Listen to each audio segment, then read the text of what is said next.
I want to hear what your idea is to fix it, but also I want to go back and say, okay, what would you have done in November? Well, in September, October, November of last year, instead of saying, here's all these trillions of dollars. I would have said, what's the fundamental problems here? The fundamental problem is non-disclosure. It's so fraud. So let's have and the rating was not to be trusted. So let's set up a federal financial authority to rate and not rate itself, but to arrange for independent rating and verification and full disclosure on the web of all the securities held by that are being traded in the marketplace. Yeah, that would be a big thing, just to have transparency. And transparency, that's step one. Step two is that stay there, Professor. Professor, we got a break. We'll come back on the other side and get your view and perspective on this. Amazing article out of McClatchy. They got a lot of guts. We'll be right back. I'm Alex Jones. Infowars.com is our website. Stay with us. Until about 40 after, Professor Laurence J. Kotlikoff is our guest. Professor of Economics, Boston University. Got a book coming out with a great title, Jimmy Stewart is Dead. Boy, is he. Jimmy Stewart was a neat guy.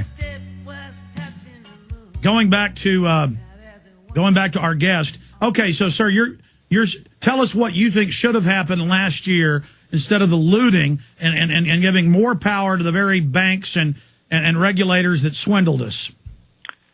Right. We need to set up a system that's simple, transparent, and safe for public use.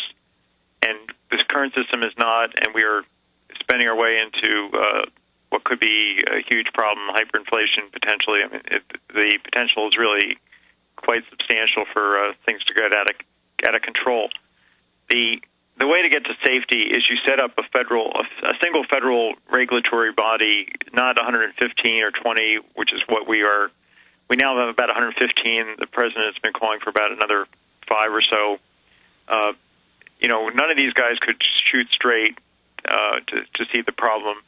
And what we just need is to have a system that's set up that can't fail like the current system has. So you set up a federal regulator to disclose, verify, rate, and provide all this information about the securities, and then you transform all the financial corporations into pass-through mutual fund companies so that no bank can actually, under this proposal, which is called limited purpose banking, can actually borrow money to invest in risky securities. What they can do is they can set up mutual funds for us to invest in.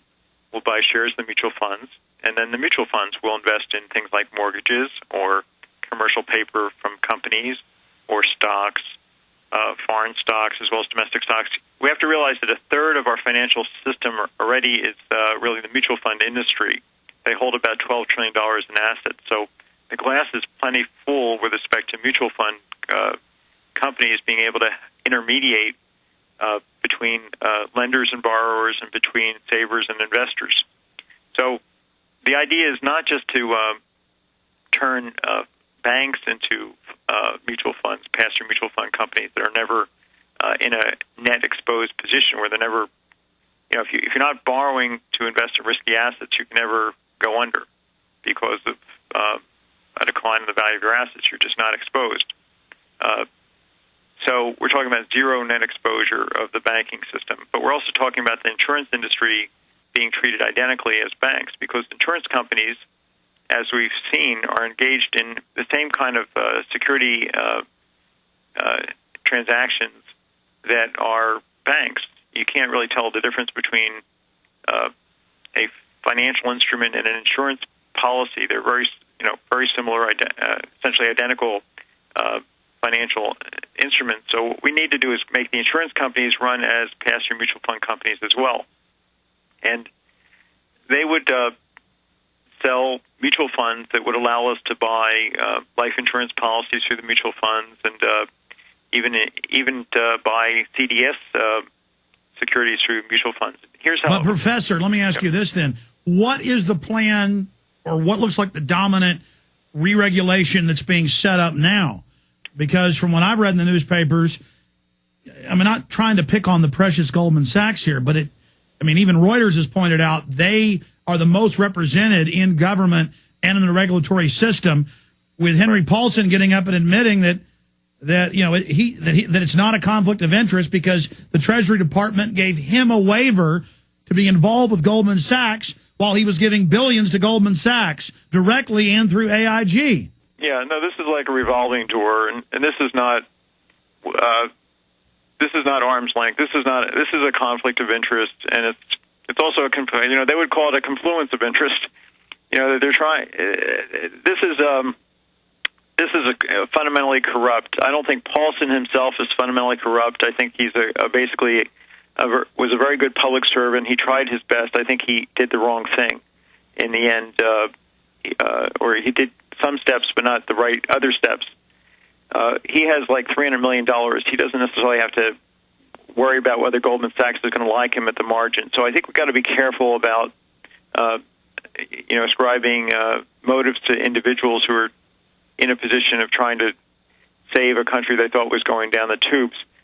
But the real thing is, how do we get a system set up so that Wall Street can influence Pennsylvania Avenue, and there's no, whether or not the guys from Pennsylvania Avenue go back to Wall Street to work, they're not actually going to be changing the financial system in somebody's favor. Let's talk more about where the regulation is going versus what you're saying is a good idea. And how do we get rid of these derivatives? Or is there a place in your plan for derivatives?